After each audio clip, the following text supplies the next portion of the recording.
blood flowing through our veins. Sitting in the bleachers in the rain. We've shed a million tears and drank as many old-style beers out at the game. Let's go, Cubby, Son Ranto. Michael Cotton. Son Ranto. Michael Cotton. Son Ranto and the lovable Lucy. Bleachers, golly. Son Ranto. Michael. Son Ranto. Cotton. Son Ranto and the lovable Lucy. Michael Cotton. Son Ranto. Bleachers, golly.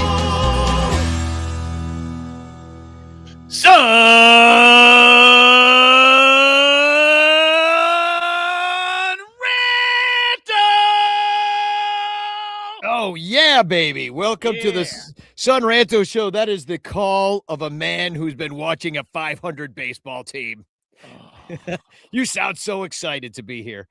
It's brutal. It's brutal. Not just that, we're also 7-11 in Boston. I mean, it's not even fucking, it sucks. Yeah, Baseball well, sucks. at least you're not the Mets who are coming to town on an 8-game losing streak. Welcome to the Son Ranto Show. This show is brought to you by the Bleacher Bunch Productions on the Fans First Sports Network and all of our paid Patreon supporters. Thanks for supporting us at patreon.com/Bleacher Bunch. Also, our super duper ranters, Blake Beard, Bernie Barron, Brandon Olderbach, and our sponsors in the clutch shirts, Matt Kammerer's Permanent Paintings, and of course, Penguin Imprints. Yeah, look at what I got. Yeah, let's see. Oh, nice.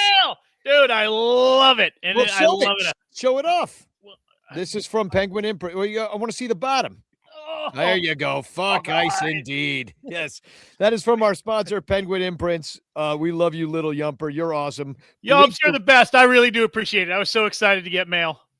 Exactly. My grandma's dead. All my aunts and uncles are old. I don't get cards anymore. Nobody writes me. It's fucking sad. Dude, I got news for you. Nobody writes anybody anymore. The mail is over, except for bills and the federal government, I guess, will send you. Yeah, I mean, I guess they're going to close the post tax office down, so we'll see what happens.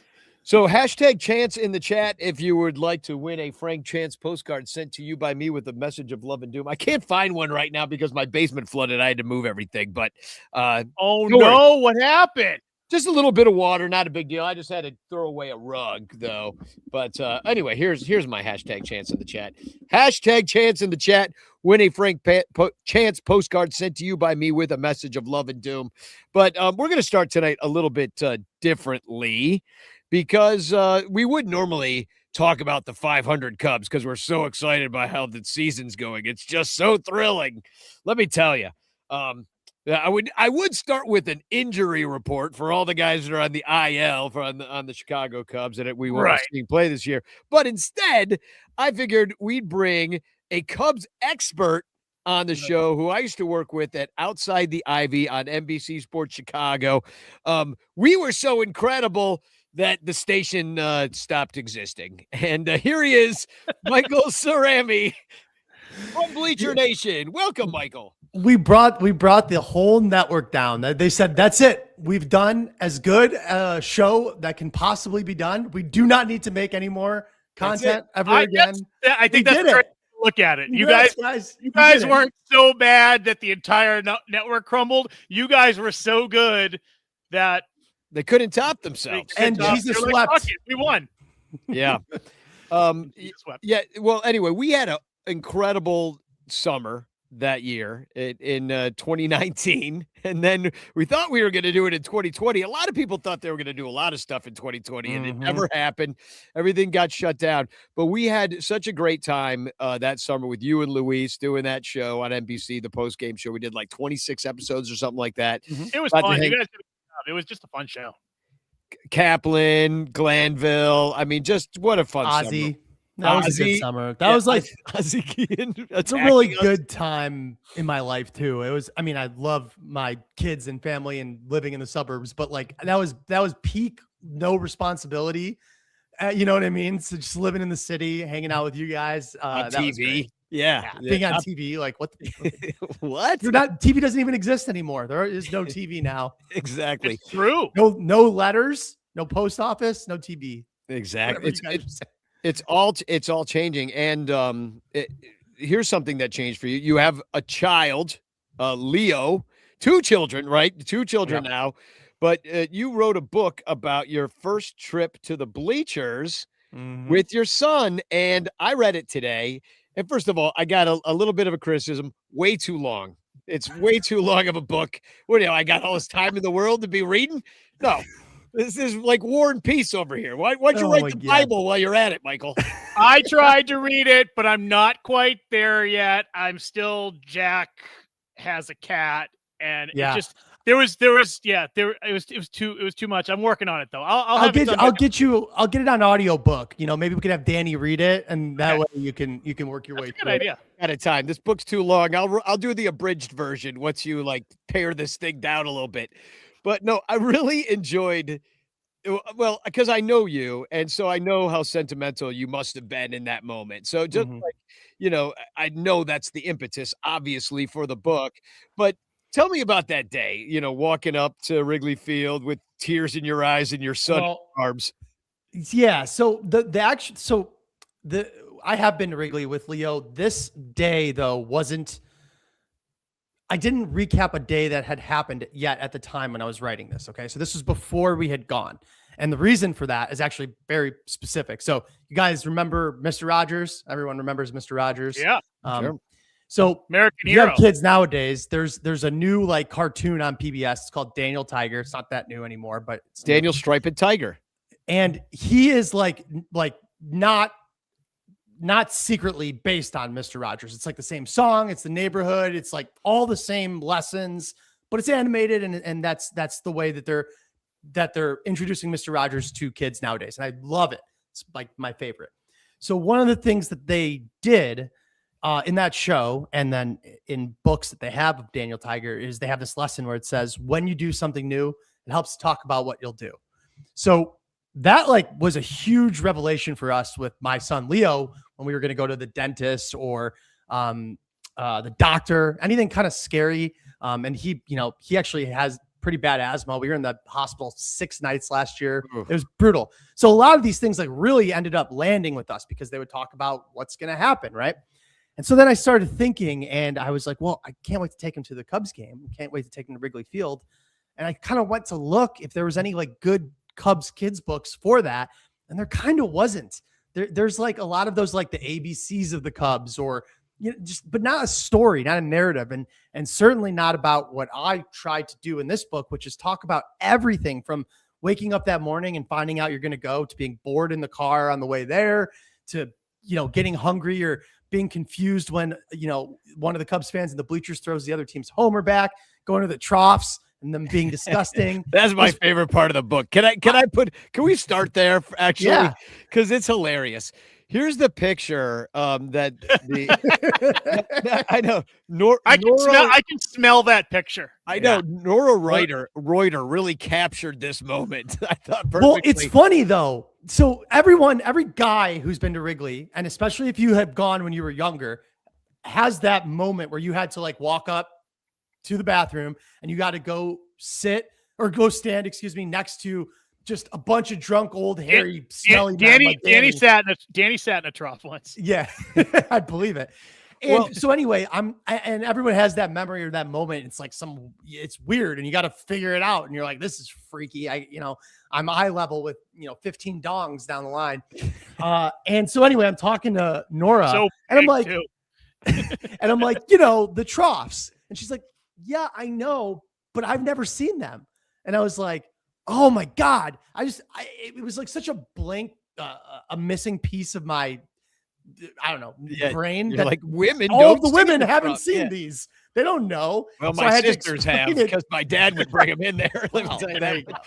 So I had to explain it to her though. And I was like, just make it smelly and gross and disgusting, because that's the idea. I'm gonna put the picture back up just so people can get another gander. Well, you should buy the book, then you can look at this picture up close. My favorite guy is the guy in the back. I did a little close up of him. Oh, blowing a fart. Well, no, this guy looks like he's got his hands in the urinal. He thought those in the poop, like he dropped his phone in there or something. Wait, does number 3 have a fart cloud coming out of his butt? Oh yeah, Too. It's a hot dog. I mean, it's an authentic Wrigley experience for every kid is to walk into and walk past the fart of a man peeing at the urinal troughs. You could see Mai Tai guy's feet in there smoking a cigarette. That's what he does. He goes in the. Great. Now you told on him, Danny. Now he's going to get arrested and go to Cubs jail. So yeah, that was the idea though. It was just like, I wanted to have it so that I could read it to him and then we could go. And when we go, he knows what to expect. And like it, the reason you do that is not just so they understand what's going to happen, but it gives kids confidence. It takes away a lot of the unknowns and it just makes the experience better for them and the parents. So that's kind of what I was going for. And then, I love Wrigley. I love every moment of that was just as much based on my first time going and my earliest memories going to Wrigley Field as it is that it will be for, Leo when he goes. And again, I put this in like the end of the book, like in my author section. My daughter Bella wasn't born yet. And I was like, sorry. Like I got to make another book now for her. I don't know what it's going to be yet, but feel pretty bad to have a dedicated book to just one of my children. So I got to do a second one at some point. Now you need another book. I like that comment that you just put up, Lyle, about that the book needs to be scratch and sniff. Oh, that's good. And Joey says there's always some dude in the stall shitting like his life depends on it. For me, I've only one time I've only had to take because the only shits I would take at Wrigley would be a have to situation. No choice. So you would think so, but the sheer rate of shitters at Wrigley Field is incredible. It's astronomical. You'd think you'd plan better. I mean, just think you'd planned. Okay, I gotta tell this story though. I'm not gonna say his name because he'll be upset, but not really, but because it's hilarious. But I have a friend who's a frequent shitter. He's just a guy that everywhere we go, it has to happen. We all have that friend. And yeah, Ryan Connor's my guy. See, everyone's got a guy. Everywhere he goes, I'm like, dude, again? So we go to Europe when we were in college for like a 2-week trip, and we're in Amsterdam, and we go to Anne Frank's house, and he had to take a shit, and there is bathrooms there because it's like a museum, but now we just forever mock him for like, even Anne Frank's house, man. Like you had to take a shit in Anne Frank's house. Hasn't she gone through enough? Like, seriously. Can you just give her a break? Oh boy. Yeah, well, that would be somewhere on the list that you'd kind of want to do. Like a shit at all the historic places, like a shit bucket list. Yeah, exactly. And as opposed to a shit in a bucket list, right? Which is a whole different kind of also list. It's another list, but it's a worthy list. Also, could be on your shit bucket list to shit in a bucket. Right. Yeah, exactly. It'd be self-referential, a little meta at that point. Corey with a nice bit of pro tipping here says, keep your key card from Hotel Zachary and use the lounge bathrooms. Greatest bathroom experience of my life. That's smart. Yeah. So there's women in there? I'm thinking about my own greatest bathroom experiences. Sorry. Thought that maybe. So took me a second. Yeah, this book is available from Triumph Books, and it's at triumphbooks.com/Bleacher Nation is where you can find it. That's the best place where I think you'll get the most money, and then you have a promo code too, right? Mm-hmm. BN Trip. Trip.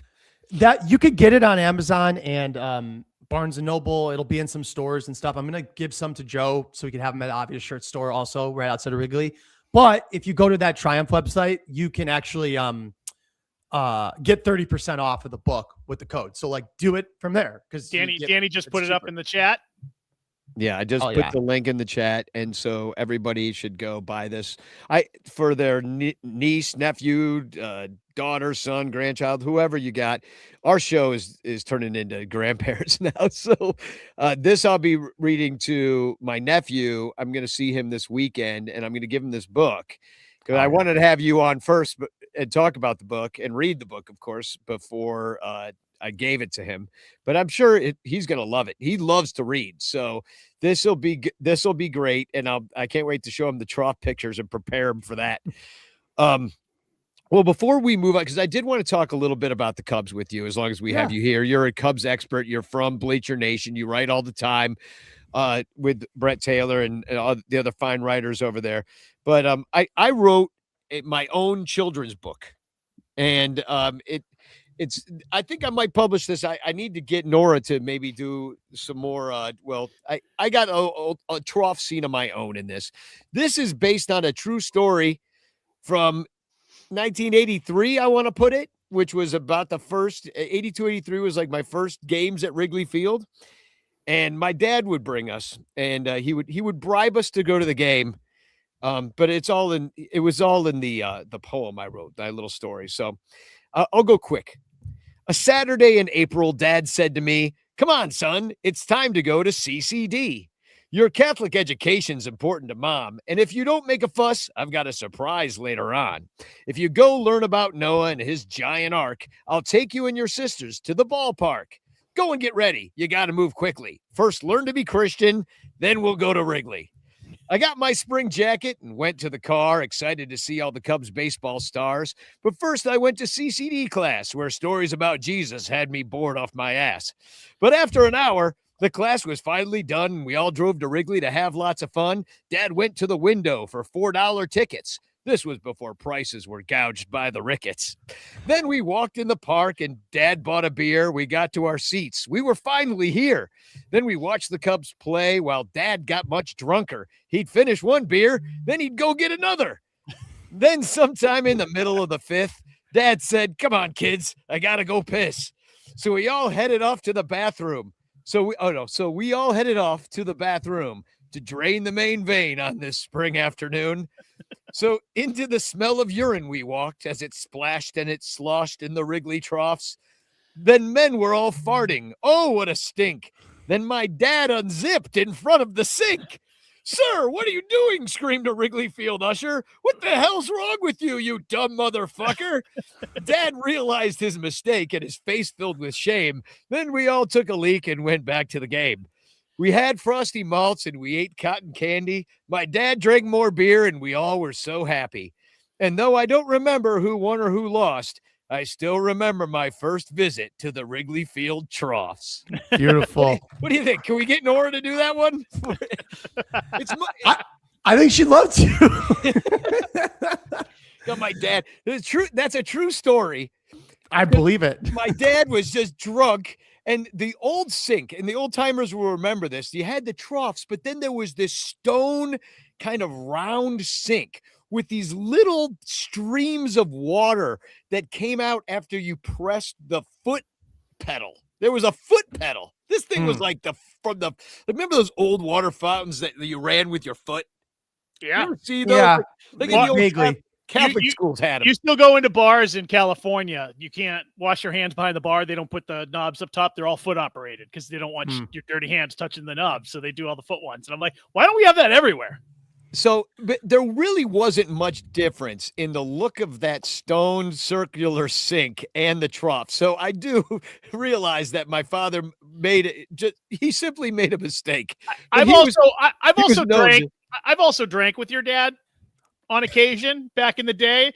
And he was probably, you said fifth inning. He was probably 4 or 5. He probably had a beer on the train and he's probably 4 or 5 beers deep, and he probably had a beer while you guys were at CCD.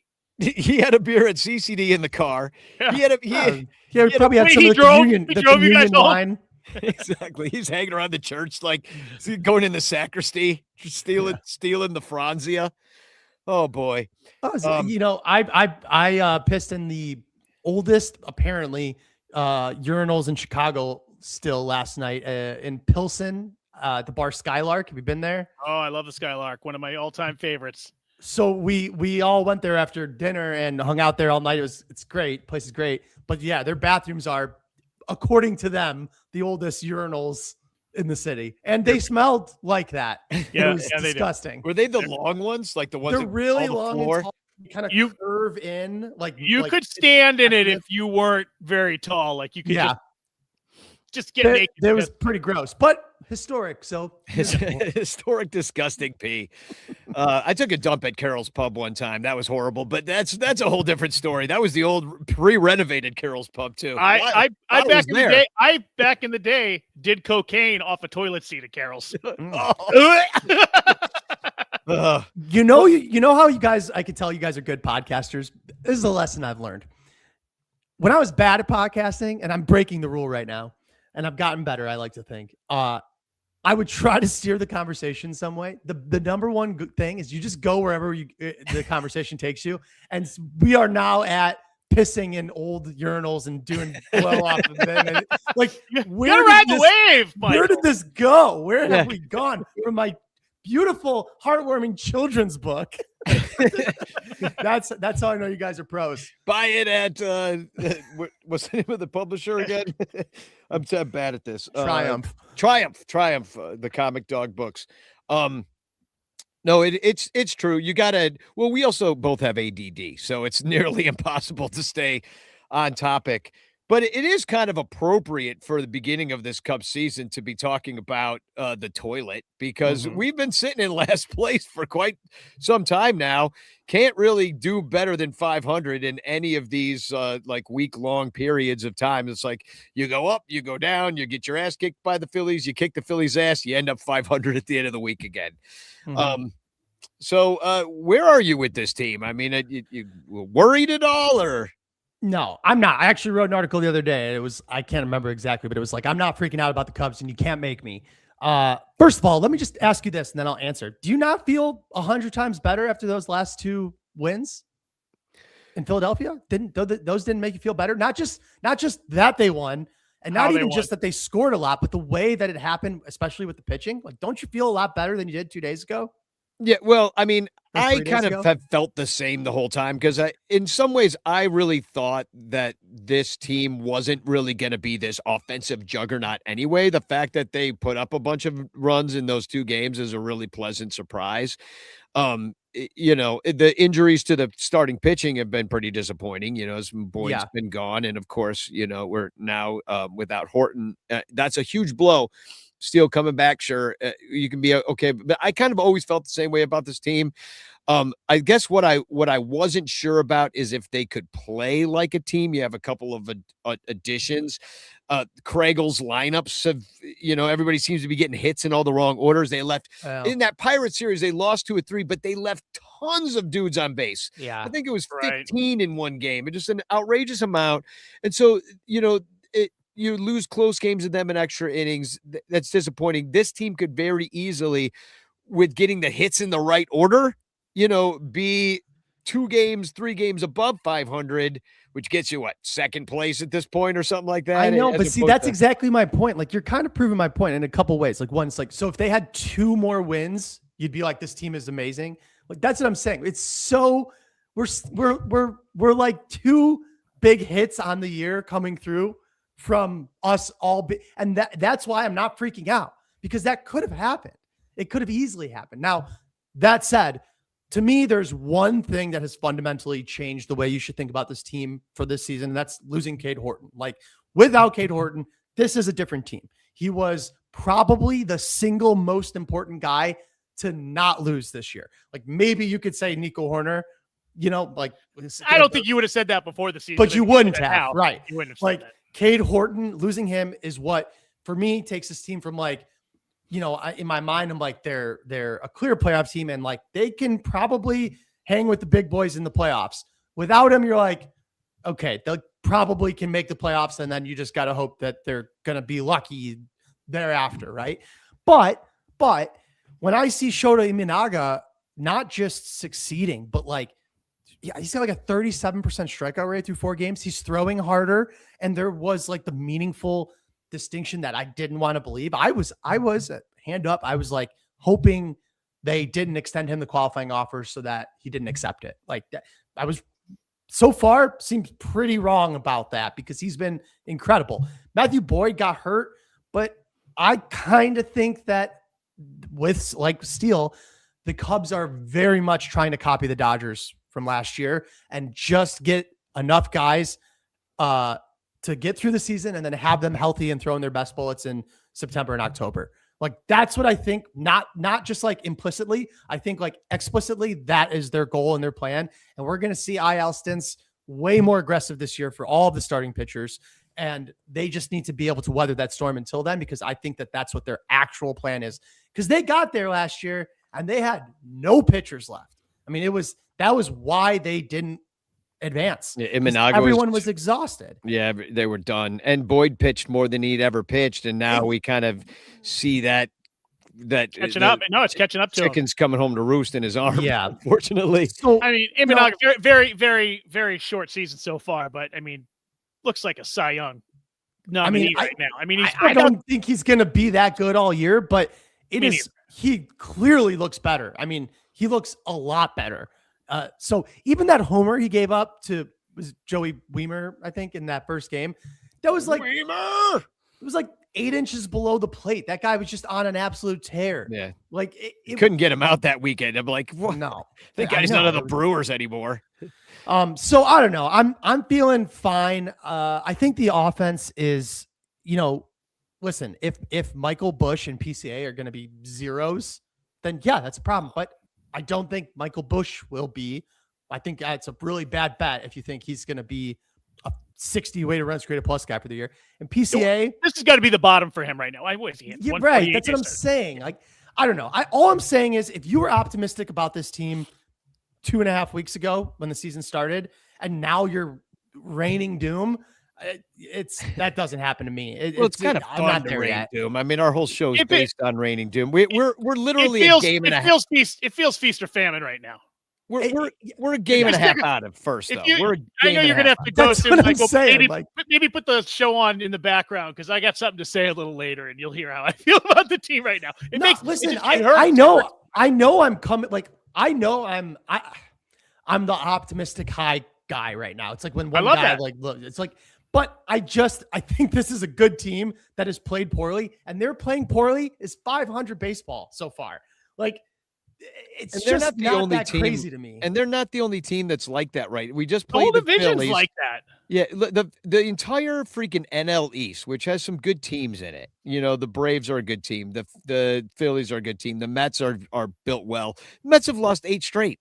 The Brewers just finished losing 6 in a row. The Astros lost, I think, 7 in a row. Right. Like, the Phillies are 8-10. We just saw them. They're stacked with a bunch of great players, although they are aging at this point. But still, Kyle Schwarber shoved it up our fucking ass. Yeah, on absolutely. Monday night. And man, I'm just hard to watch. Get over that. It's so hard to watch. It watch. was harder to watch his interview when he was like, "Yeah, it's been long enough." I was like, "No, I don't say that. There's no chance." Yeah, he doesn't give a shit. He's from Ohio. He did grow up a Cubs fan. He's not a Cubs guy anymore, or it's been a long time. But you know what I mean. But yeah, I mean, it was cold at Wrigley. Although I think he would have come back here twice if they had fucking just opened up their wallets. I think both times he would have come back, or never left. Maybe never left. Yeah, I mean, yeah. That's another one. It's like they would have traded him that deadline if they kept him. They traded. Well, Lyle, I was the leader of the pack for trading him for years, because I felt like he was a DH. He didn't fit in the National League. Obviously, the rules changed, but before that happened, it didn't feel like he had a place on this team because they had too many similar guys like that. What's crazy to think, him and Javi are like the two. I mean, Rizzo was okay afterwards. It was terrible to see what happened to KB, but that I don't think that. Had they kept that team together, I think the magic was it was magical and it was over. Yeah, maybe it was right. It's sad that they broke it up. They should have kept some of it together, but it is. I agree. I mean, for me, it wasn't even the right move necessarily, but I just wish they kept Rizzo until he was done. He was just my guy. That's number 44 on the cover of that book on the little kid's back. It wasn't an accident. That was on purpose. I mean, Anthony Rizzo is just like, I don't know. I love that guy. As a Cubs player, as a person, he's the guy from that generation, that team that will live on forever. Yeah, he'll be the guy that people will remember and talk about. And he's back. He's back. He was throwing out the first pitch. He was hanging out in the bleachers. He's got doing a fucking podcast. He's got doing a podcast with Grandpa Rossi and stuff. I mean, so he knows where his bread could be buttered in his retirement. And let's face it, he could do the Yankees, but he wasn't there long enough. They didn't win a World Series with him. And they have too many guys. He couldn't break through that.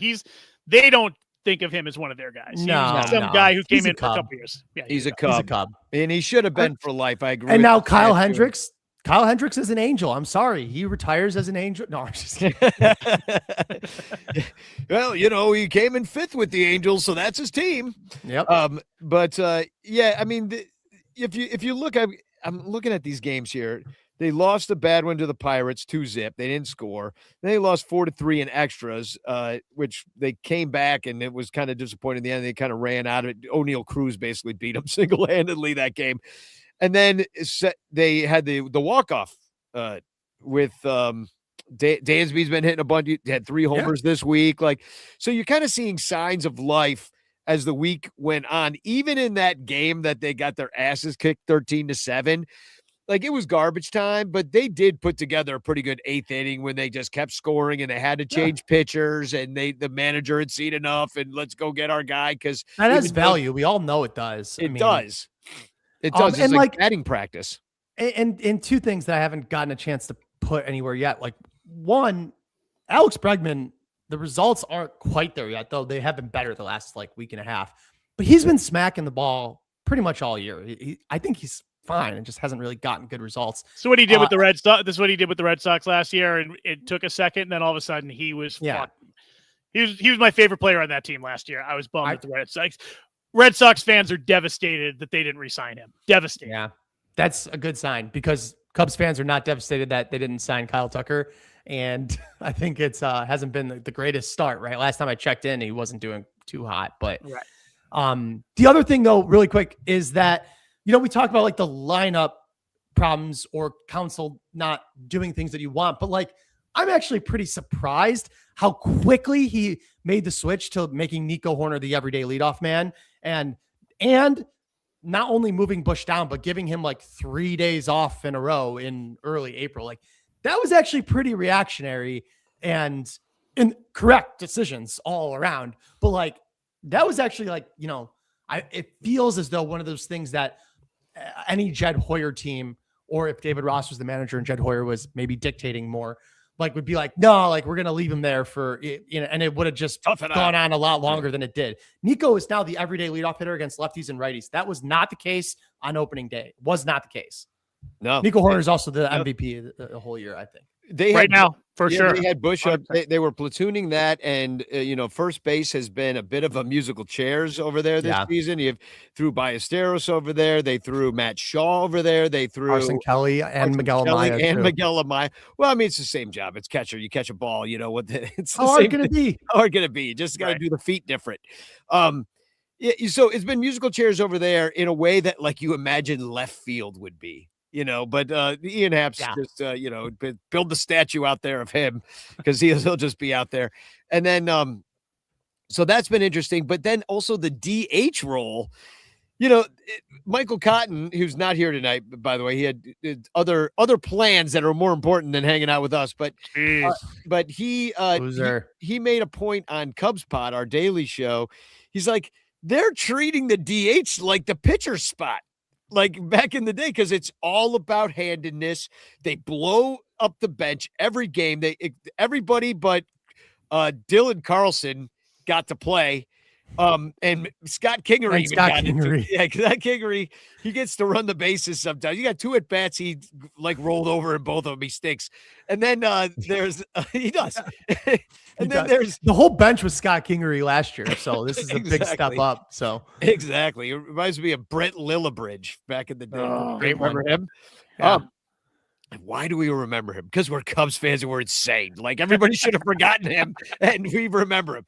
But not only we thought Lillibridge and Darwin Barney were going to be the greatest infield in the history of the Cubs for a week. I don't think anybody thought that. No, maybe at your drunkest part of the night. But no, what I was going to say is that where you treating that DH spot like a musical chairs, it is constant matchups, and I can't think that it's always the right thing to do.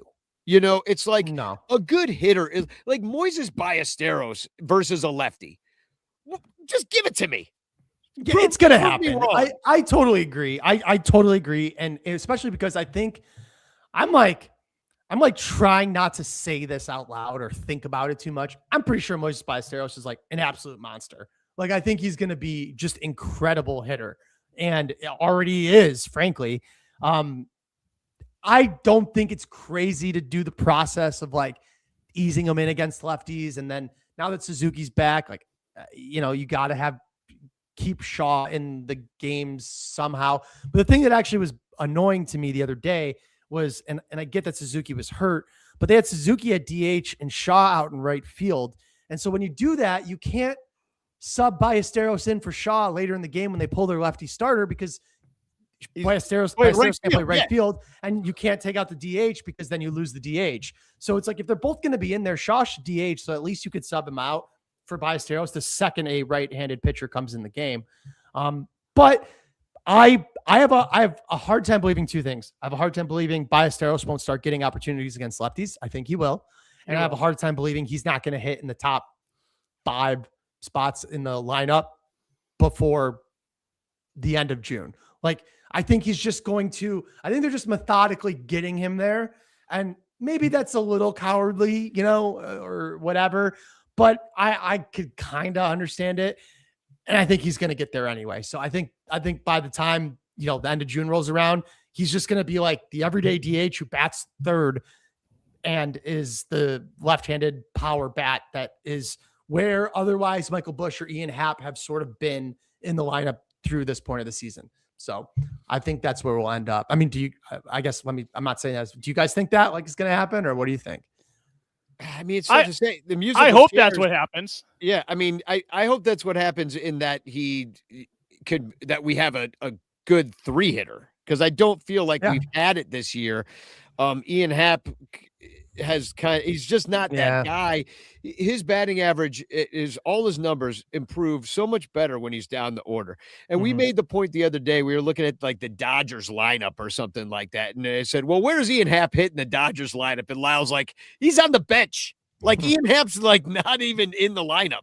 That's a different monster, though. That's the Dodgers. Yeah. I mean, we're talking about a switch hitter. I mean, it's a totally different monster, but I think it proves a point that, like, this is your 3-hitter, and he doesn't crack other lineups, and he doesn't crack left field in other lineups because they use that for a power hitter, and we're back to that square one of not having your Kyle Tucker, the big fearsome bat in the middle of the lineup. That's gonna do something and make everybody pitch around you and lengthen that lineup to the point that everybody else's numbers improve because that guy's in there. And maybe, just maybe, Ballesteros can be that guy, but he's gonna have to. They have to stop like platooning every 5 seconds just based on what hand the guy wipes his ass with. So yeah, I think he'll get there, and I think he can be. I don't know if the Cubs have like a Kyle Tucker, first half Kyle Tucker type bat right now. But like, my God, they have 9 of the whatever below that is. I mean, like, just genuinely, I was thinking this the other day.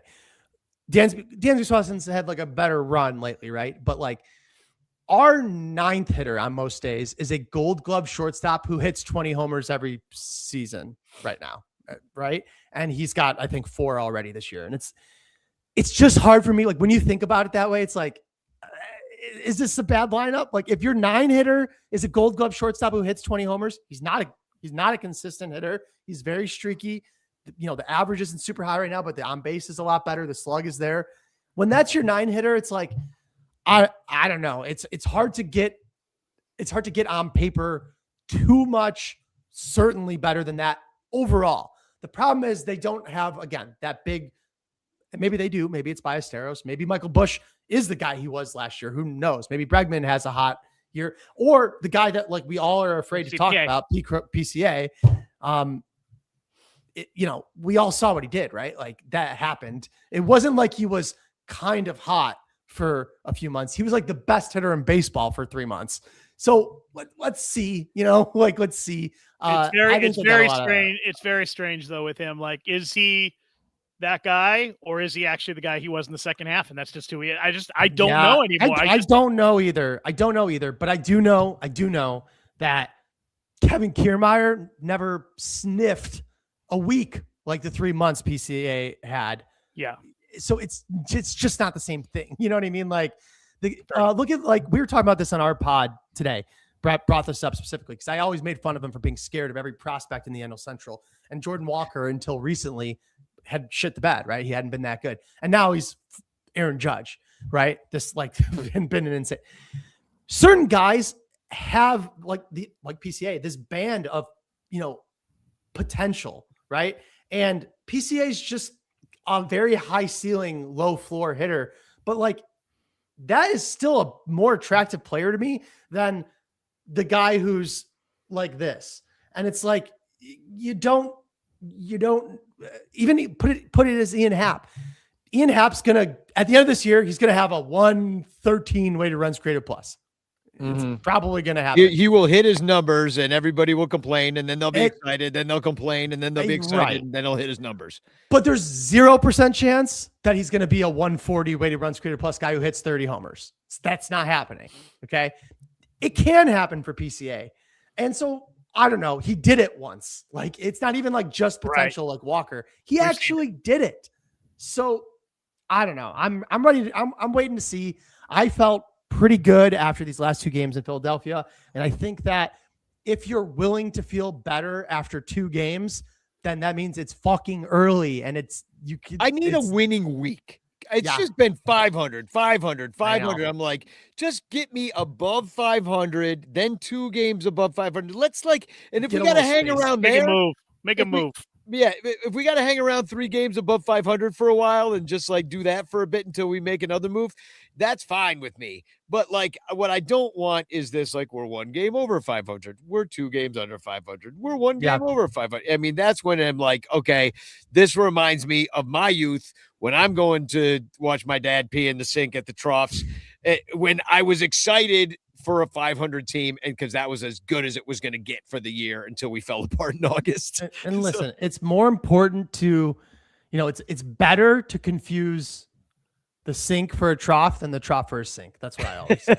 Yeah, fair enough. My dad lived by that mantra. He did. So, but yeah, it was, between. There were some outsized great performances, like you mentioned, with Shota, 20 strikeouts on the week, just incredible. And then there's Javier Assad, kind of falling. They kind of let him out. They kind of hung him out to dry. They hung him out to dry. 3rd time through the order, they're like, you got to wear this inning, and then you got the basher lineup. So I get that. But what I don't get, and this is the last thing I want to talk to you about before we plug your book again, which is Kevin Alcantara. This guy's got 7 home runs in the minors right now. You got Matt Shaw coming up short on balls in right field and looking a little bit. He looks kind of like how Ben Zobrist used to look out and right, which was just uncomfortable a little bit. But Ben Zobrist at least made the play. Matt Shaw looks uncomfortable and he's missing. That one he took a step back on cost them a run. I mean, that was bad. It's not good for his confidence either. They're putting him in a position where he shouldn't be. He's obviously not ready to be out there. He's not comfortable out there. It's kind of fucked up that the team keeps putting him in that position. It's not what he should be doing. So why not Kevin Alcantara? So I actually have this is not like a take I've reserved for Kevin Alcantara. I feel like I've said this for some other guys in the past. His start to the season has now made it less likely that he's going to come up sooner, because Kevin Alcantara, for those who, I'm guessing everyone here knows who he is. I know you guys do it, whoever's listening. Anybody who's watching this show at least has heard the name, right? Yeah. So aside from just being one of the better prospects the Cubs have had over the last few years, he has pretty closely taken the mantle of the guy with the highest upside. Talk about what I was talking about with PCA, the very high variability. The fact that he could play all 3 outfield spots, including center field, the gigantic body that's super lean. I mean, he's like a monster of a human being. And he's got the sort of upside that, we've been dreaming on and projected on. And that's kind of how he's maintained his prospect status. Not so much of the performance, but so much of the projection. Now that he's starting to actually do it, and for the first time at AAA, it's solidify whatever the hell it is you're working on, because you just became important. And now I don't want him sitting on the bench or playing only occasionally. Let's see if there's an opening that comes up, or if there is more routine plate appearances available to him, because at the end of this season, Ian Happ and Seiya Suzuki are gone. Okay. They're free agents. That it's not clear if the Cubs will even try to or wants to extend either of them, or will succeed even if they do want to. Kevin Alcantara has a pretty clear path to playing time as soon as next season. And that playing time could be really important. So whatever, the marginal value of getting him on the bench over Conforto or Shaw or whatever to the big league team's chances of winning a World Series this year is not going to be that significant in that role. But his development could be like critical. So had he just been okay at AAA, I'd be like, yeah, get him up. He's a right-handed bat. He could play all three outfield spots better defensively than Shaw. Let's just make the team better. It's kind of not that case anymore. And it's kind of like I said, he's just got a little too important. So let's see if he could do this too for more than a couple weeks. I think he can, and I think he will. But let's give him some time there. He's still pretty young. I'm excited, really excited to see if he can just dominate AAA and then force the issue. Because in the meantime, he just won't play enough right now. It's not going to happen. Whether he should or shouldn't, it's not going to happen. And you got the DH too. So, I mean, I'm watching Scott Kingery take at bats, not really. It's taking two. And you said yourself, you don't want to bench Moises Ballesteros. So no. What are you going to do? Well, Dylan Carlson's gone now. He's free agencies. We're going to have to, but like you said, Michael Conforto, this is just what pisses me off is that this is who they are. This is who the Cubs are. They would rather take a flyer on some washed up guy that can't find another team to play on and keep. They love doing that, though. To be fair, they love it. They like love favorite thing to do. Eric Hosmer, Trey Mancini. I mean, they all Carlos Gonzalez. That's what I'm saying. That's what it all reminds me of. It all reminds me of the same thing because I'm like at the interview, they're like, "Do you know all the words to Jeremy by Pearl Jam?" They're like, "Yeah, I do." All right, you're in. You can sing along with Theo now because he loves it. And it's just and that's just seems like we always got all this. We have an old team, and it's going to get older now that we have this infield for the next 5 years at least or something like that. They signed them all. PCA is going to be here for a while. This is going to be the team for a while. You got two outfield spots opening up. I mean, Yeah, I mean, that's other than pitching. That's the only place you have to make improvements to this team. So you better maybe catcher, but Carson Kelly is a freaking. He's awesome. Cubs are looking good at catcher. Ballesteros take a few innings back there. I don't know. Why not? It would be nice. It would be nice, especially if that was a way they could keep his bat in the lineup. Once a week, can he catch? I mean, give him that's another pitcher. way that they can do it. Give him Javier Assad right now. Just always catch Assad. Yeah, and just call it a day. I'm in. But again, you kind of don't want to take the bat out of Carson Kelly's hands right now either. I mean, he's really hitting it. He got a DH. He plays first base now, apparently. So why not? He plays everywhere. So let's plug the book again. My first trip to the Bleachers from Triumph Books, and you can get it at triumphbooks.com/Bleacher Nation. Is that the code is BNTRIP, BN Trip for 30% off. I mean, buy it at full price if you want, but you might as well use the code. Exactly. Might as well and take money right out of Michael's kids' mouths. Not that because he feeds his children money, apparently. Yeah, exactly. But I thought it was great that you included in your trip to the Bleachers that you thought to include Bleacher Jeff. And I just thought that was so nice that he made it. Into the classic book. So I thought that was sweet. And who's this guy for the Bleacher Nation shirt on? Is that supposed to be Brett? No, it's not anyone. But I told Nora, can you put Bleacher Nation on one shirt out there in the stands? Because Bleacher Nation. It's been my life for a long time now. So little Easter egg, but it's a great book, and it's just I can't wait to read it to my nephew. I can't wait to my nephew did get to go to the game, but he's not going to remember. He was just a baby. But I can't wait to go at a time when he'll remember it. When he knows that he's going to the game and that he's aware of that he gets what's happening. Cause we just bringing a baby to the game was for me and my sister. Yeah. Right. To cry our own tears. But but when I get a chance to bring him, it's he gets to cry his own tears next to the trough, seeing all those penises for the first time. Yeah, I'm gonna take a leak in the sink just to bring dad into into it, and his grandpa will be there, and we'll go full circle. We'll pee in the sink, and I'll get yelled at by an usher. No, it's a very touching book, and congratulations to you and your wife about your second joy, a little bundle of joy that came into your life. And we got to catch a game this year. I know. It's been a second. You moved to the burbs. It's not quite as easy to see you over there. Yeah, no. This year I'll be there. Last year my daughter Bella was born March 28th, so it was right at the start of the season. So I think I went to 1 or 2 Cubs games last year, which is very unusual for me, but it was an impossible summer to get there. This year we're on autopilot now, so I'll be out there and I'll hit you up for sure. Yeah, autopilot, huh? You get one of those robot nannies or something to raise the baby with AI or something. Yep. That's exactly right. ChatGPT, baby. It's coming. AI nanny's on its way. It is. So thanks for being here, and we have to have you back on the show because it's just always good to talk Cubs with you. We had that whole summer where that's all we did. We sat backstage, we talked Cubs, and then we went on TV and we talked Cubs, and now we're talking Cubs. So, amen. Anytime. I love you, and I love coming on the show. Thanks, Michael. Yeah, love you too. And we're going to take a quick break. We just have a couple words from our sponsor here.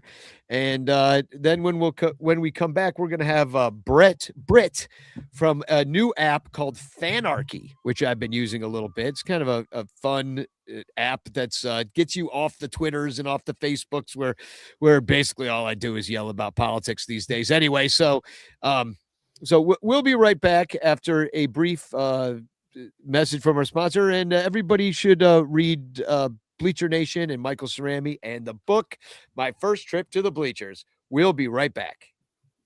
The Bleacher Bunch brings you great shows like Sun Ranto, Cubs PS Plus, Bricks Behind the Ivy, Cup of Cubby Blue, and Baseball Rabbit Hole. But you could be getting so much more when you subscribe to our Patreon page for as little as $1 a month at patreon.com/BleacherBunch. Get access to our exclusive daily show Cubs Pod, where we recap every single game. Plus, be the first to hear Cubs music, get early access to events, and receive an invitation to join our Discord Cubs community, where fans just like you show up every day to rant and rave about our beloved boys in blue. Most importantly, 10% of your Patreon pledge will go directly to help the Lost Boys Youth Baseball program. So join us. There are perks at every level, like the Renter Calendar, absolutely free, and name recognition for you or your business. We are independent Cubs podcasters, and we need your support.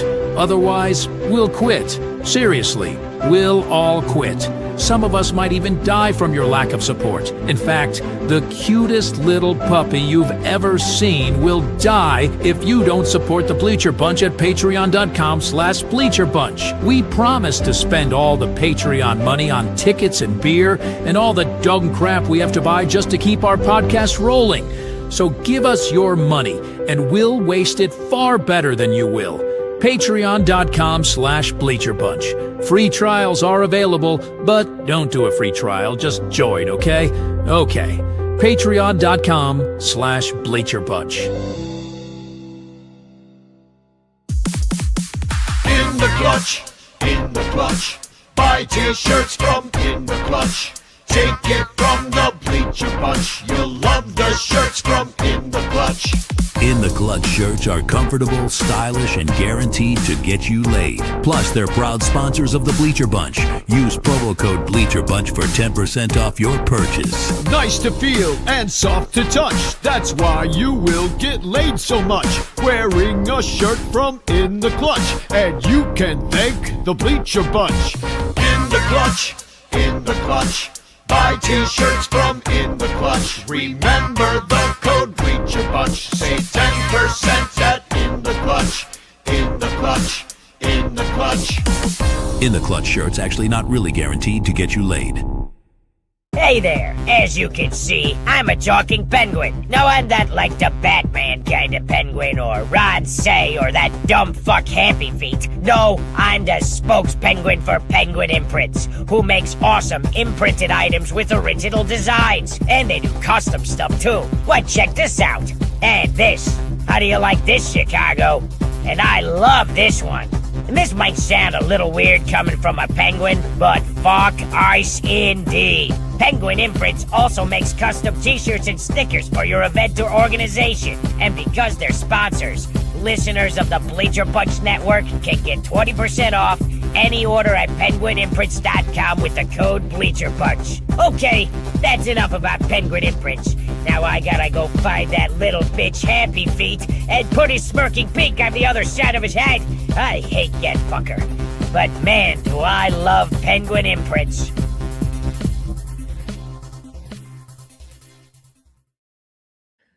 We are back. It's me and the lovable Lou Sears. Just how this show started in What's the so very funny? beginning. Dude, I mean, I love Michael, but with all that optimism, I mean, whew, It was really confusing, people. what the fuck just happened? Well, you know, that's why they get the big sponsor money from Howard Ankin. You know, Howard Ankin's face is all over every bus in Chicago. And every subway stop, you see Howard Ankin, sue somebody because you got hurt. And you also see them on the Bleacher Nation podcast because they stay positive. That's how Howard Ankin wins. And if I keep saying Howard Ankin, maybe Howard Ankin sponsor this Howard Ankin show. Howard Ankin. Ankin. You're saying his name wrong. We're not going to even get it. God, Lyle. Howard Aker. So I thought we'd go through hashtag chance in the chat, by the way. If you're nasty, you can win the Frank Chance postcard sent to you by me with a message of love and doom. I do want to go through some of the transactions that have been happening because there's been a lot of things. You know what? The injury. You know what? Loose in, party time. Excellent. Loose in, party time. Excellent. Loose in, party time. Excellent. Loose in, party time. You know what? All that fucking optimism pissed me off. So on our break, I wrote a little something. I am the lovable Lou Sears, and this is Dispatches from the North Side. The Gonzo Report. Chicago, Illinois. The corn dogs are cold. The old style is flat. And somewhere on the north side, a grown man is staring at a 9-9 record like it banged his old lady.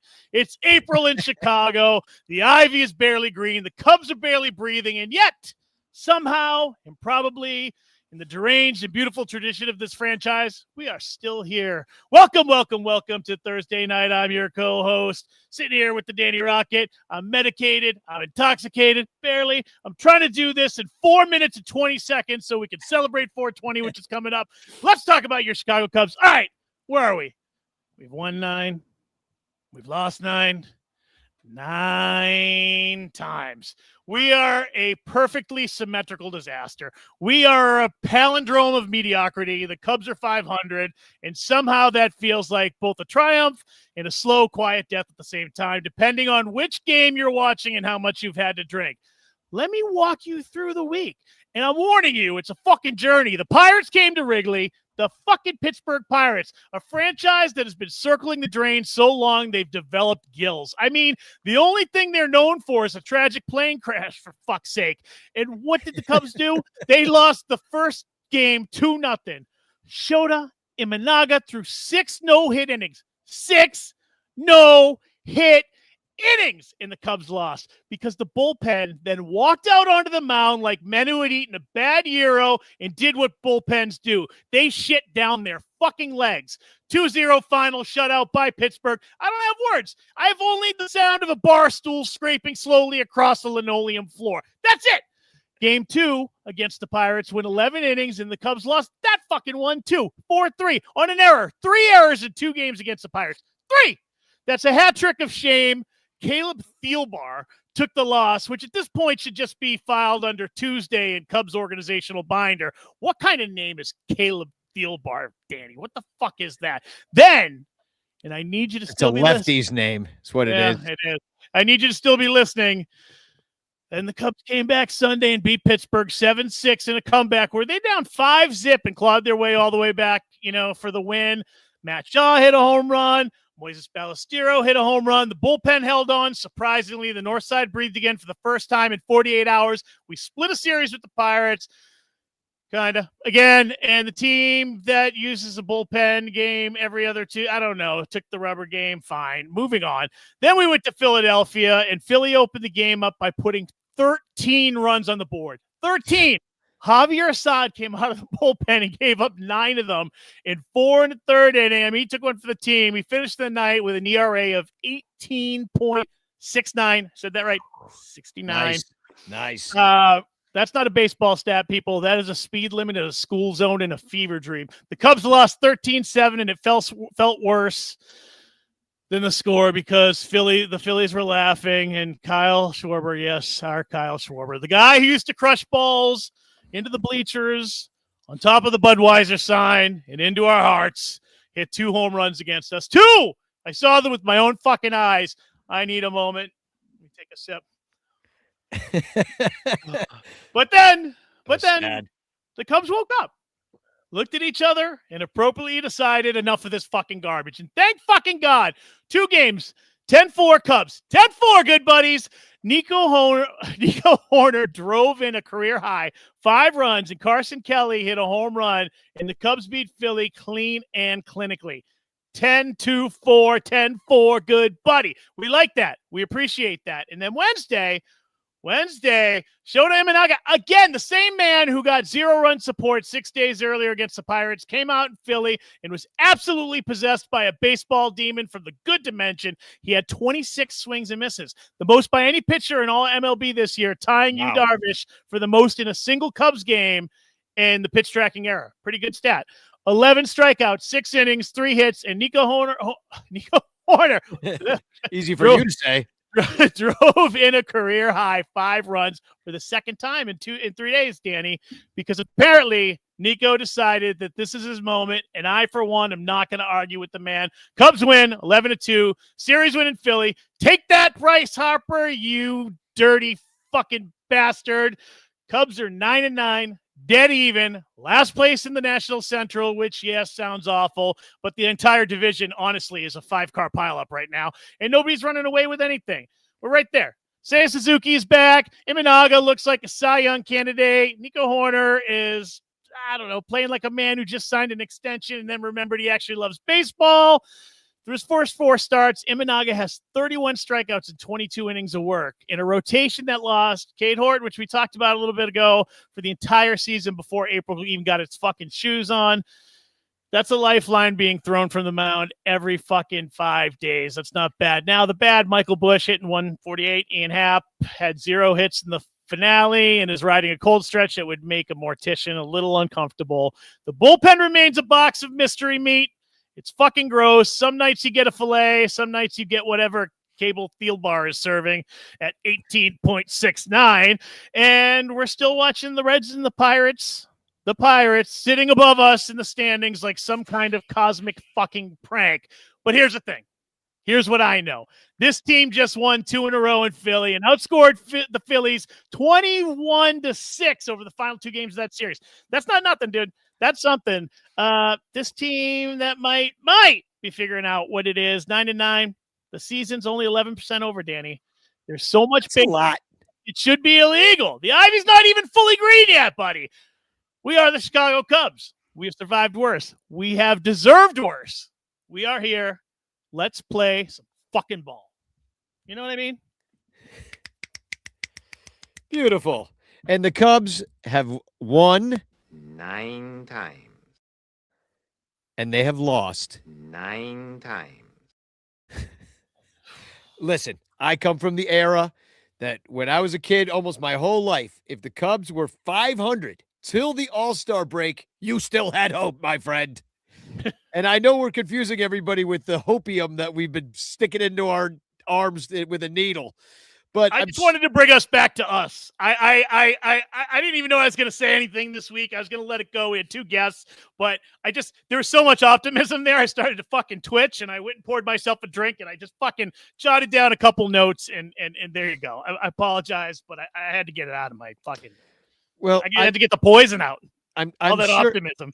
I'm sure we can get some optimism out of the room with our next guest, and that is because he is a fan of the New York Mets. Boo! Yeah, well, I don't think we have too many Cub fans that old that remember 69. I know I don't. I was -5, as were you.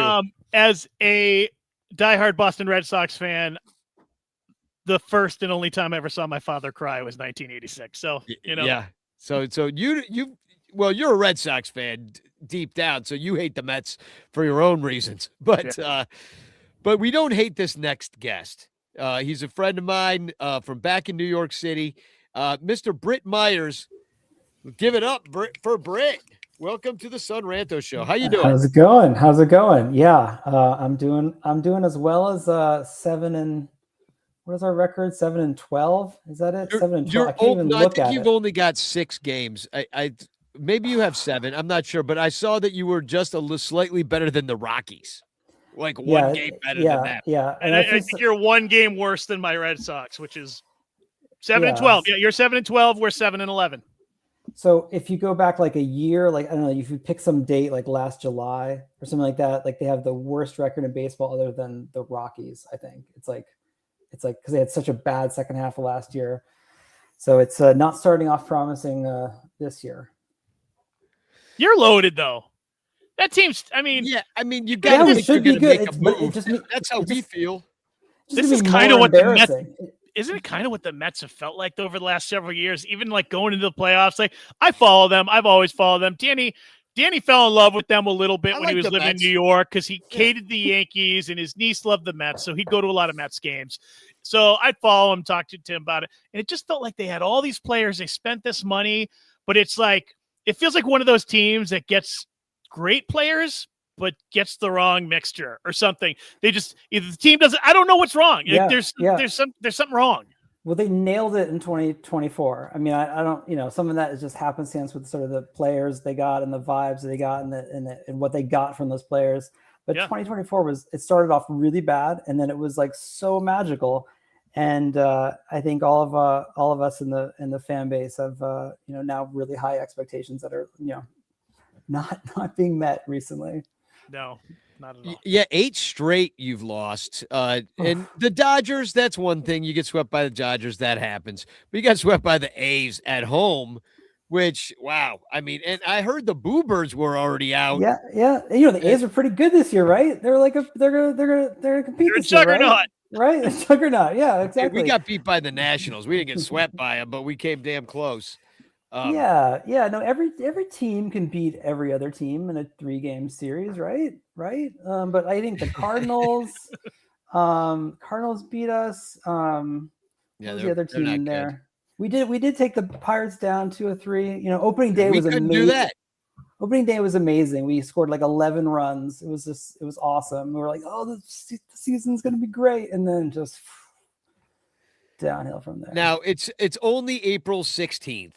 We're only 3 weeks into the season, 18 games, like you said, 11%. But you got to be a little bit worried about Juan Soto. I mean, he hurt himself. He's on the IL, but he's coming back any second, right? I mean, is he going to be back for the series against the Cubs? No, he's not. He's starting his running program, and the word is he will be back for the next homestand. So you have nothing to worry about. Okay. It's advantageous. I mean, nobody wants to face Juan Soto. Yeah, no, But Danny, as a Cubs fan, are you worried that a team lost 8 in a row coming in? Because the odds say they got to win, right? Cubs get swept. Yeah, no doubt in my mind. Yeah, that's the fear. No, we have momentum that's in your favor, so it's. I'm sure it won't be too painful for you guys. I mean, we have just no hitting. The hitting has really been the problem. The pitching's actually been pretty good. McLean is like amazing. Yeah, we're the not hitting facing is him just- though. I don't think. Yeah, no, you're gonna miss him. Yeah, we have an advantageous series versus you because we're facing the back of your rotation, and Right. we'll go through the matchups in a second. But we're facing the back of the rotation. Juan Soto's hurt, and so is somebody else's hurt. Another outfielder. Who's the other guy? Polanco is injured. Polanco is hurt. We got Tommy Pham in left, and then we got Benj, who any day is going to show us his magic. I think he's hitting one something. The rookie in right. I And can then put up the numbers. I can put up the numbers. I got them right here. I put them on the screen. No rush. But Jared Young also hurt, correct? Yeah, no, Jared Young. Yes. Now, Jared Young, maybe First I don't baseman. really he's doing pretty well this year, but he's I don't know. He kind of just was like a kind of like a minor league kind of like back of the roster ad last year. And this year he was like batting like third and fifth and sixth. And I was like, what? And then Vientos, who was like, he's been like, he had a great year in 24, sophomore slump last year, kind of lost his regular playing time, lost his position at third base, and then started this year really hot. And then I think he's like 0 for 20 or something like that in his last 20 bets. Everyone's just at a free fall. I mean, it's funny because it's like the whole offense will like catch a cold at the same time, and then they'll all get hot at the same time, and it's weird. Baseball seasons can go like this, and we've all seen that. But do you think? I mean, you got a veteran team here. You've got named players that people have heard of, which you're on a big stage. You're in New York City. Even Tommy Pham.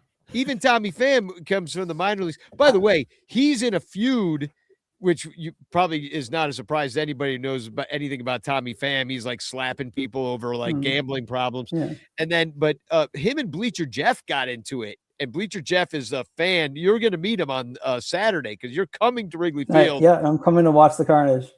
And you're going to sit with Bleacher Jeff, and you're going to hear us. If Tommy Pham is out there, you're going to hear constant Tommy Pham harassment from the moment the gates open until well after the last hot dog wrapper is blown off the field.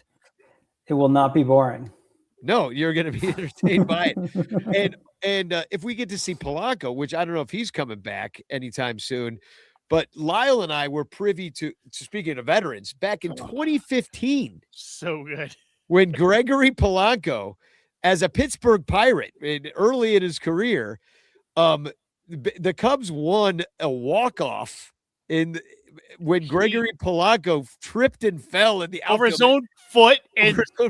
There's a picture of it right here. Look at, and then he just tried to make a play with a bare hand, but there's that Gregory. Big skid mark behind was where he fell, and then he climbed up and tried to catch it again. It was a disaster. I think they had to redo the entire like the grass out in that section of the field because he. But Polanco, well known for that play amongst Cubs fans because it was hilarious and a magical year for us. But you have so many veterans on the team. Is it the kind of situation where it's like too many cooks spoiling the broth kind of thing? Is everybody like too high on their own supply to play together well? I mean, everyone's kind of grasping at straws. No one really knows yet. I mean, Bichette's strikeout rate is like double of last year, for example. It's another veteran. Right. Like it's like there's like underlying kind of metrics of like, they're pressing under pressure. Like, I don't know, they're starting to play worse, and then because they're playing worse, they play worse. I don't know. But I was sort of hoping Tommy Pham could be the spark, just like he's a spark, all right. He works really hard, right? And he's gonna say a bunch of tough stuff, and maybe gonna get him going. But he's like 0 for 3, so it's still early. Well, our 0 for 3 guy is way more boring. He's Scott Kingery, who nobody's even freaking heard of. So like at least we've heard of your 0 for 3 guy.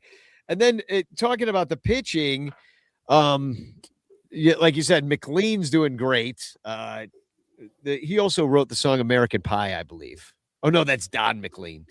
Nolan McLean, a good pitcher, young pitcher, right? He's kind of is he a rookie or? Yeah. I think he last year he just pitched like 3 innings less than the limit of being a rookie or something like that. So he's a rookie.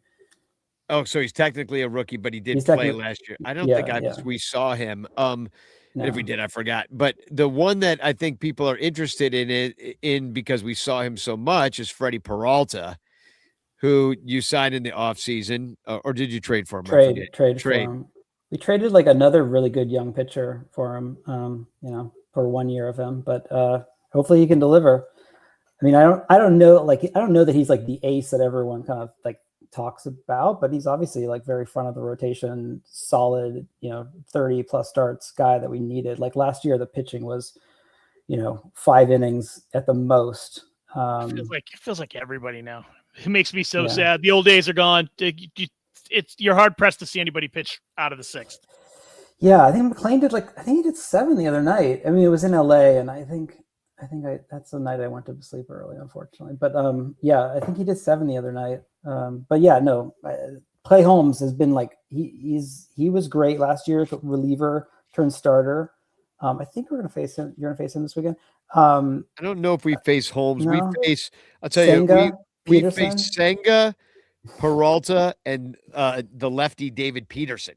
Yeah. Oh, that's right, David. Of course, we're going to lose the Peralta game and we're going to win like the Senga game or something, right? Because Senga is a 7 ERA, like totally inconsistent. It was in the end of the year in the minors last year to get himself straightened out. So that's not promising. Yeah, we could go through the match because he's going up against our shiny new toy, Edward Cabrera, who you probably saw quite a bit of when he was with the Marlins. Yeah.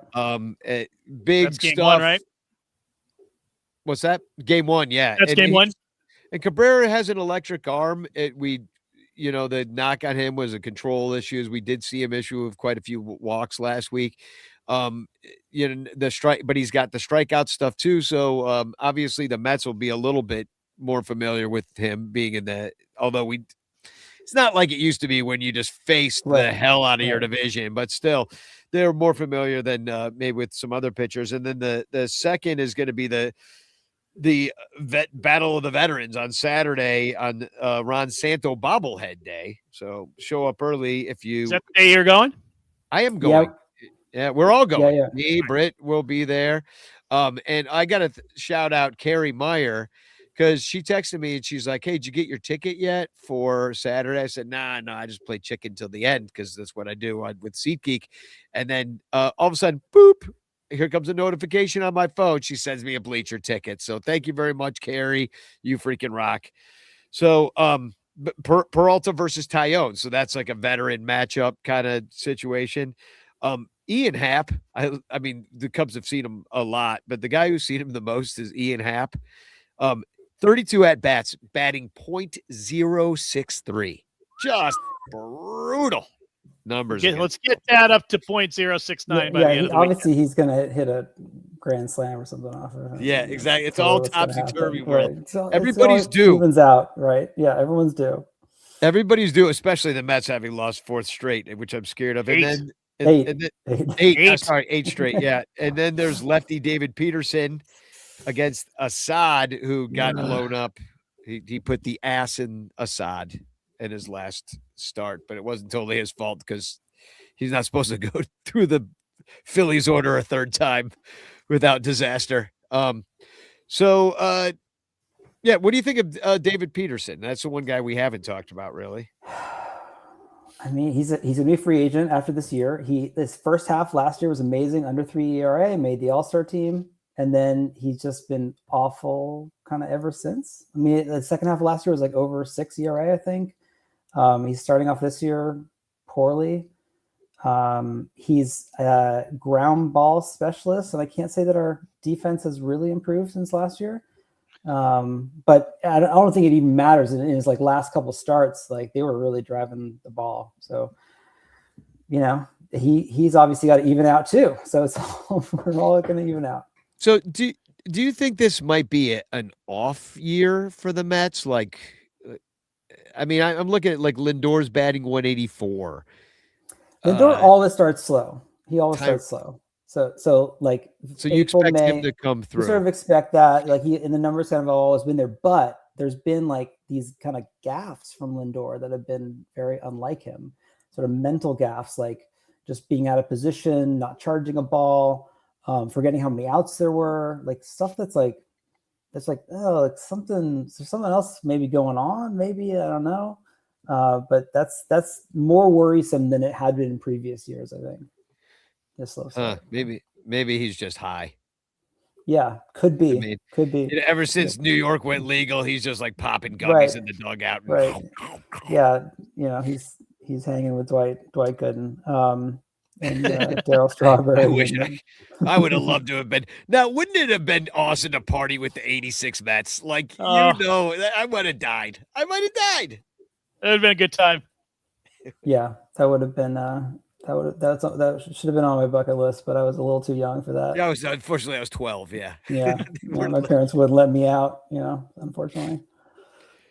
So, I want to get to your app because I've been using it. It's really fun. It's completely baseball focused, and you're a huge baseball fan, so you built an app for baseball fans. It's called Fanarchy, and I'm going to drop a link in the chat. How'd you get an idea to make this app Fanarchy?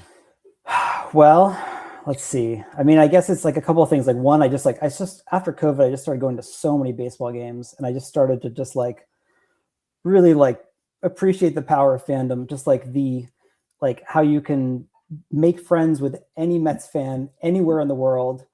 Based on like the shared history of like what you've experienced together. And so I wanted kind of to find a way to like harness that. So I started thinking about like a social network for sports, which is not necessarily an original idea. But like really like you can't just create a social network. Like nobody wants to show up for a party that hasn't started yet. And everyone's got their places where they're like, talking with their friends, whether it be a WhatsApp group or Discord or Reddit or whatever. Like they got their places where they're entrenched already.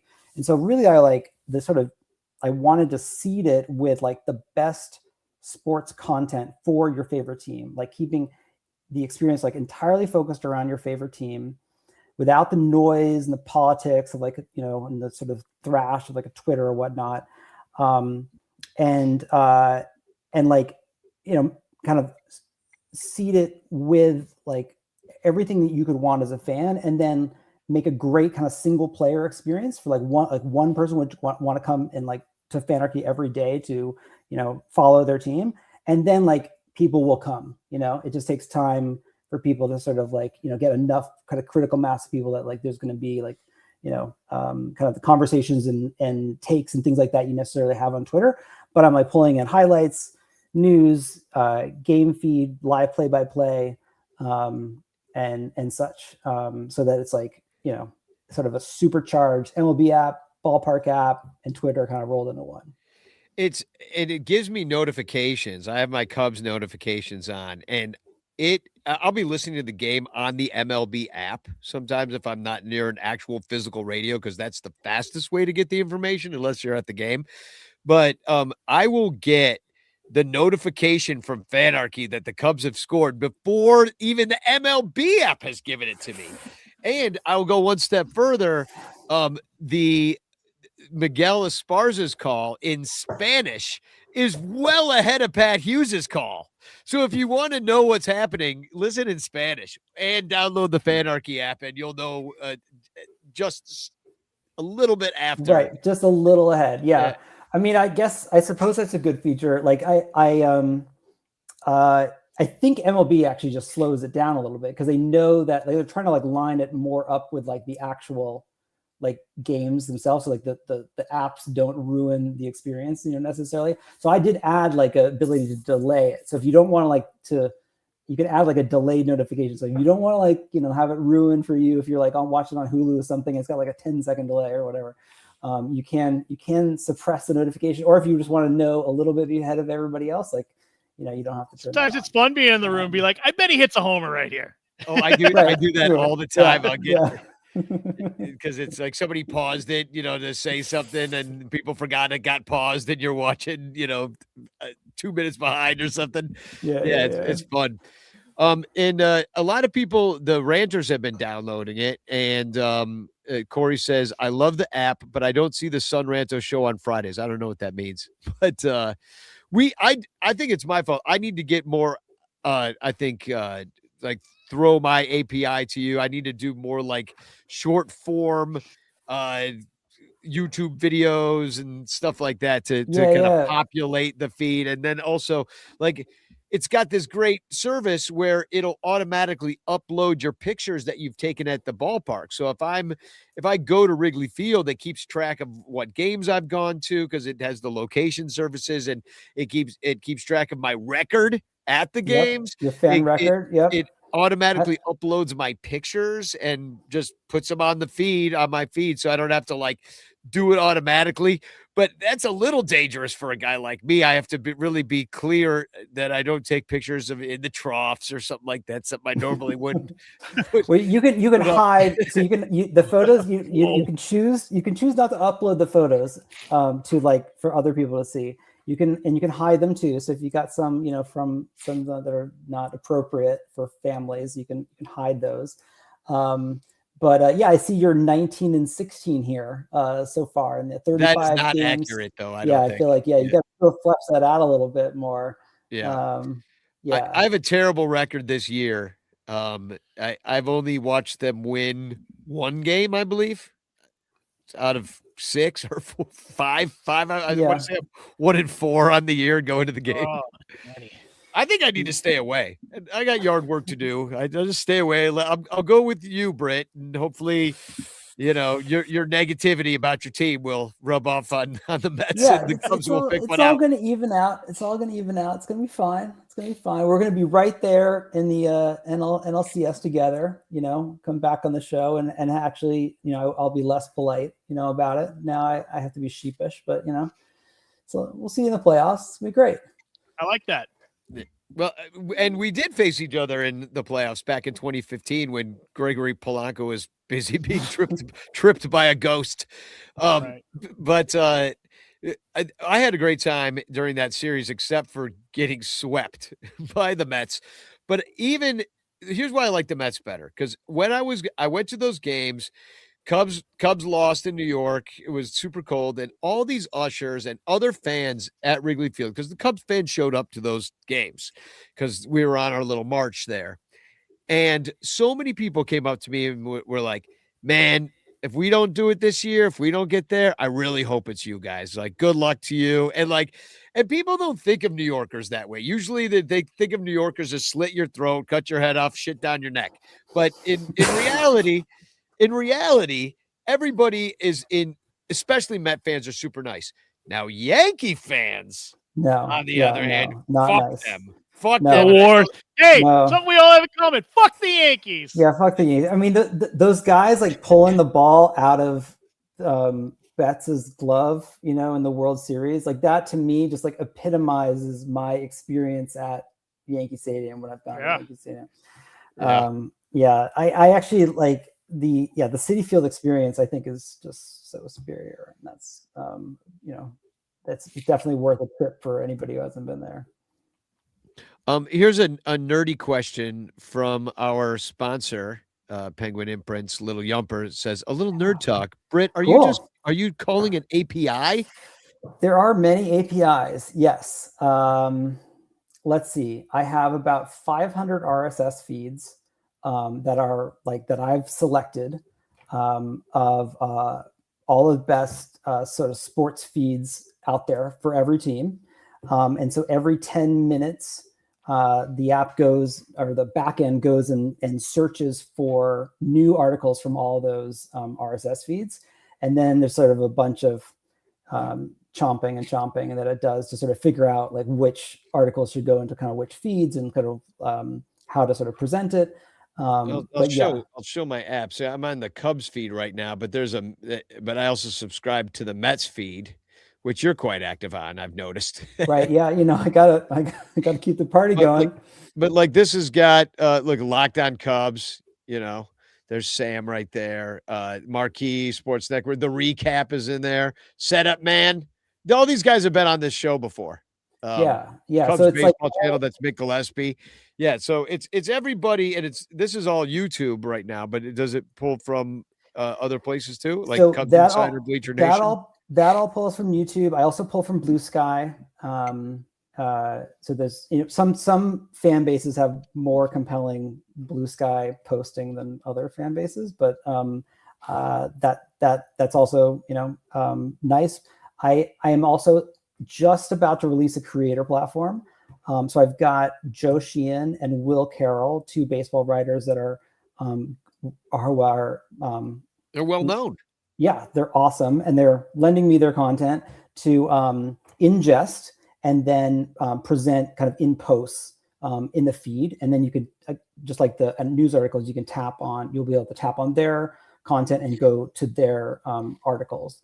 And then if you interact with their content, then they get notified of it and they can respond and whatnot. And so that's kind of a big part I'm trying to build out now, is to kind of get more creators that kind of officially on the platform. At the moment, there's no monetization, there's no ads, there's no subscription or anything like that. I'm just really trying to like make the best baseball experience, like get people to love it, and then that's at some point cool about figure something out. That's what's cool. I mean, that's why we ended up going on Discord, because we were on Facebook pages, we were all talking on Twitter and all this stuff, but like those places just became cesspools of iniquity. And we were sick of being in those rich billionaire asshole algorithms. We'd rather do something that was more user generated, more from us, the people. And that's kind of what this app feels like to me. It's why we ended up on Discord with the Ranter group. And it's why like I was happy to share this app with everybody, because it's just, it's a great resource to like, that kind of aggregates all the different Cubs news. And so I wanted to have you on and talk Mets and talk applications and all that stuff. And yeah, everybody should go download it. I guess there was a question about will there be an Android version? Right now I guess it's iPhone only. iPhone only right now. Definitely will be an Android version, but trying to kind of like prove it kind of works on iOS, and then definitely I'll bring it to Android. And we can help with that. I mean, that's the other cool thing, is getting in on the ground floor of something, and then you could be like a big fish in the app as it catches on, Yeah, no, you get like, I'm pushing you right to the top, no, don't get buried under some algorithm. Did you how's your fan? Do you feel like your fan feels? How'd that go? What's your my fan feels like optimism on the injured list. Yeah. I kept pressing redo, because it'll give you suggestions based, I think, upon your postings, right? Or how you're feeling. Like every time I open up the app, it's like, how are you feeling? And I'm like, depressed, suicidal, want to die. And then it'll like make a little phrase for you, like, hey, things to look it up or something like that. Yeah. So you can, I'm personally very entertained by this part of the app. So I'm just going to show everybody. So you can choose. So how are you feeling? How are we feeling right now, everybody? Like let's choose from, you can pick up to 3 adjectives. What do you guys think? I'm feeling a little lost. All right. A little delusional. Yeah. Delusional. Sure. Always.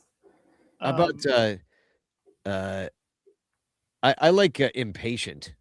Yeah. Patient. Yeah. We need some winning. All right. Let's see what we got here. And then it comes up with a phrase to describe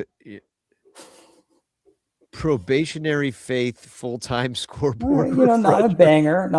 Let's see her do it. Let's do it. No score. Not. Oh, yeah. I think I set my actually mine is one. The best. Yeah. So one thing. Yeah. Yours is pretty good. So what it does is it takes. So you can say kind of who you are as a fan, how long you've been a Cubs fan. So recently converted. So I think I chose still learning the roster. So we'll do since birth.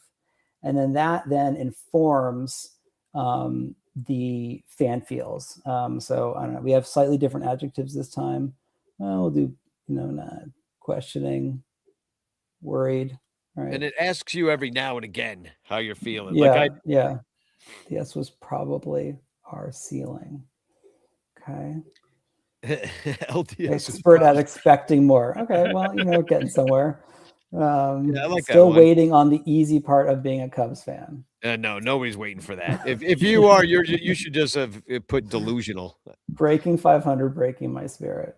Yeah, that sounds about right for tonight's show, because we are 9-9. All right. Yeah, my penciled in, not inked. And Corey also wants to know, he wants a full screen for iPad users because everybody's old and can't see. That's right. We are. This is old. Yeah. No, Everybody's that's losing their vision. We're all over 40.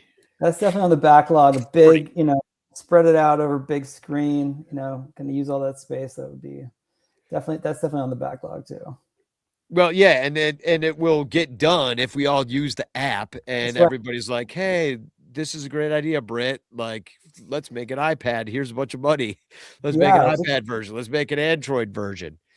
Yeah, this is my, it's like I soft launched it last year. I spent the whole off season in a hole, just building more stuff. And now this is the first full season I have with it. So it's definitely would love to hear from everybody. I have my own Discord where you can, give me feedback, complain about it, whatever. Would love to hear how it's going for people who are using it. Well, I enjoy it. I'll be using it this weekend, but we don't have to communicate on it because we'll be communicating in person. So That's I will. right. I will communicate with me though, because I'm on. Here I go. Yeah, and there's a Red Sox feed, and I'm on both of them. Okay, cool. Here. Well, thanks for coming on tonight, Britt. I really appreciate it, and looking forward to hanging out. Fun in Wrigley. Yeah, it's my first trip to Wrigley, so I'm going. My son, it's his Christmas present. Gonna soak it all in the bleachers with you. Cool. Have Danny bring you guys to the troughs. Okay. Right, Danny. Yeah. I got to bring you to the trough. Well, I don't know. Maybe it's troughs is something you got to experience alone. Yeah, you have to discover the troughs for yourself. Okay. All right. There's a zen to it. All right. Excellent. So, well, we'll see you this weekend. Give me a call when you get to town, and we'll see you on Saturday. See you on Saturday. Thanks All a lot, right. guys. Thanks for having me on. All right. Later. Oh man. All right. So let's pinch off this show. I do want to say that they've got some birthdays this week. What is it? Oh, first anniversary tomorrow is Three Finger Brown losing his fingers. Yep. Really? Yeah. Tomorrow is the day that the farm accident happened that he lost his fingers. And then we also today, how many years ago? What year? I mean, I don't know. The What 1800s. It's got to be 8. I don't know. Look it up real quick. So this day, 100 and something years ago. Yeah, but not 150. He was Five Finger Brown. He was Five Finger Brown. He became Three Finger Brown on this day tomorrow. Wow. So on the 17th, April 17th. And then on Sunday, it's the anniversary of Rally Titties Day. Oh, man. What a week. What a week. What a week. And then it's right after that, and right after that, 2 days later, do you remember when right after COVID that they weren't letting people sit next to each other in the bleachers, that they had the social distance seating, and then they had all those tarps laid out over the bleachers, and then some guy went diving down those tarps and nearly broke his neck, sliding his noggin into a wall, but Bleacher Jeff saved his life. Do you remember when that happened? I do remember that. Anniversary of that is Tuesday. Wow. April 17th, 1888, says Corey. 1888. That's almost, Jesus. I mean, at that point, he's almost Jesus. Yeah, exactly. Well, baseball had only been around for 12 years at that point. So, and then it's David Elliott's birthday. So happy birthday to him. So big week for anniversaries. Incredible. For strange anniversaries, I should say. Only 2 more weekends of Cuttlefish Hurricanian Worldview at Trapdoor Theater. Thanks to Bernie and Joe and his wife and child that came and saw it. And we had a great night last Friday. I got a picture of it. I'll put up. There we are on the stage. We had a great evening. And you should see it because it's a great show. My wife's the lead. And what else? Oh, yeah. Oh, dear. Oh, dear. I didn't think he was going to show up because of the other guests, but... After the Cubs play the Mets, the schedule's as dumb as it gets. Again we play Philly? Is it that silly? Oh, got a pain. in my chest. Oh.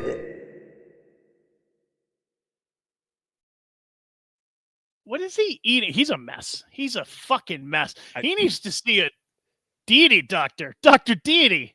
I think he just died, though. You do? Well, it wouldn't be the first time. That's fair. Yeah. So I do have a couple of TFCs. Not sure if you have any. I saw this out there. This was bound to happen, but you know the Cubs' new slogan is this. Yes. So he's this Team team sucks. Yeah, it's on that. Had to put that out there. I really also enjoyed, this is a classic one from Facebook, which you know the Cubs fans are in their little Cubs groups, and I saw this while I was like poking around the other day. From Kai Safarn, says, "Can some of you negative people leave this group? Asking for a friend." ... Like, are you new here? Are you new here? Optimism. And then, do you have any? I don't. Yeah. All right. Well, this is my final one then, because I wanted to bring this up.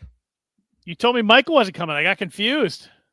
This is from the Expos on Twitter, the Montreal Expos. They said, "We have sent a notice to cease and desist to the Milwaukee Brewers. Having rain fall inside a stadium with a closed retractable roof is the intellectual property of the Montreal Expos." It really is. It really is. That's so good. So if you saw that, the freaking Poverty Brewers, it's just rated inside. And Chrissy and I is 420 with their anniversary. I'm nice. Smoke them if you got them. But if you saw the poor freaking Brewers, they just they can't fix the roof, that retractable roof, and they're always talking smack about us. And so when I started talking smack about them yesterday on Twitter, they're like, "At least we have a roof." I'm like, "Wait, what do you?" It doesn't work. Do prisoners say that too? Well, at least I've got a roof. You know, no. I'd rather be homeless. Thank you, than a prisoner. Yeah, it's like they're making fun of Wrigley that we have no roof. I'm like, dude, it's a historic. Read the room. Yeah, read the room. Yeah, read the room. Well, they make themselves sound like morons. All right. Well, I guess that's the show. All right. We have to pick a winner in the StreamYard giveaway competition. And you got to go take some fucking NyQuil. I know. My allergies are all stuffed up. It's your last chance to get in the hashtag chance. I didn't start this because I accidentally closed the window until halfway through the show. So if you think you hashtag chanced before, hurry hashtag up! Chance again right now. 10, get in there. 9, 8, 7. 6, I still got to figure out how to share my screen. So. Britt, did you see how Britt figured out how to share our screen? I was like, how did he do that? I laughed. I know. Did you see my face? He started the other screen, but I put it up.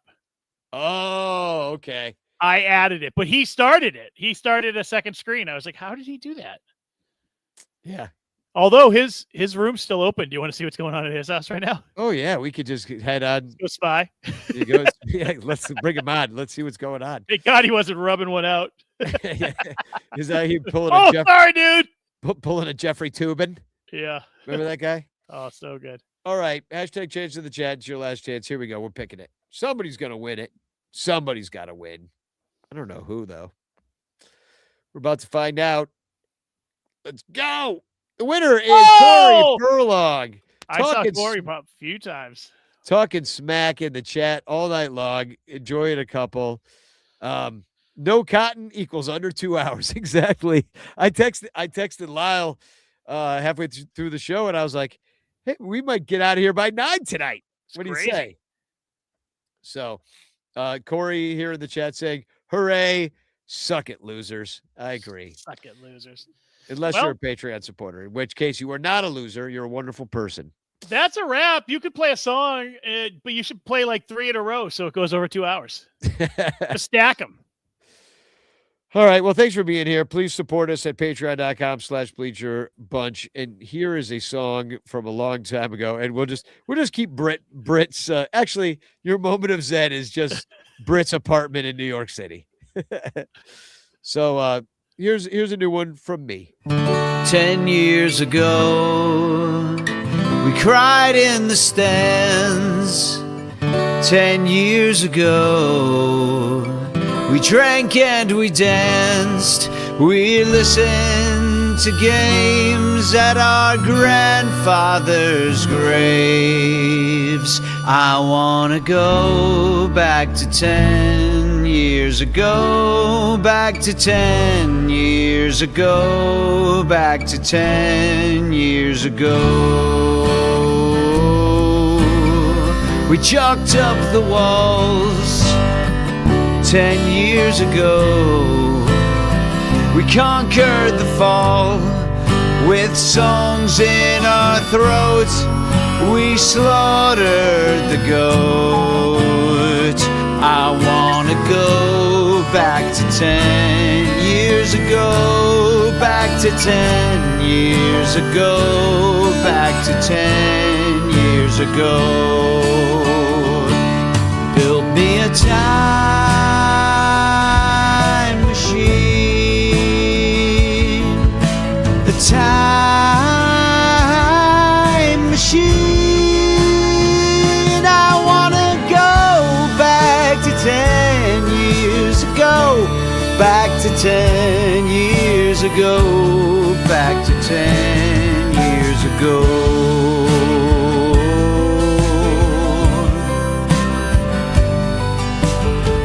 10 years ago,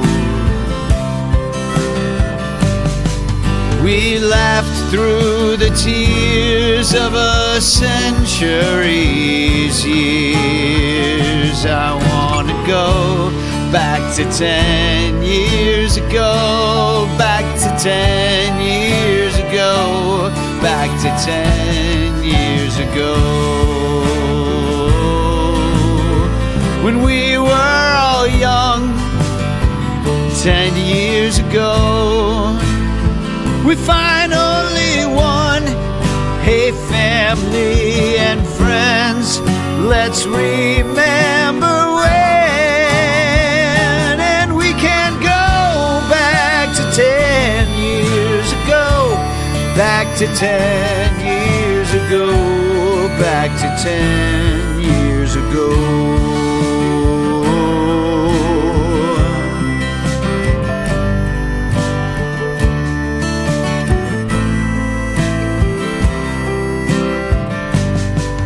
We listened to games at our grandfather's graves. I wanna go back to 10 years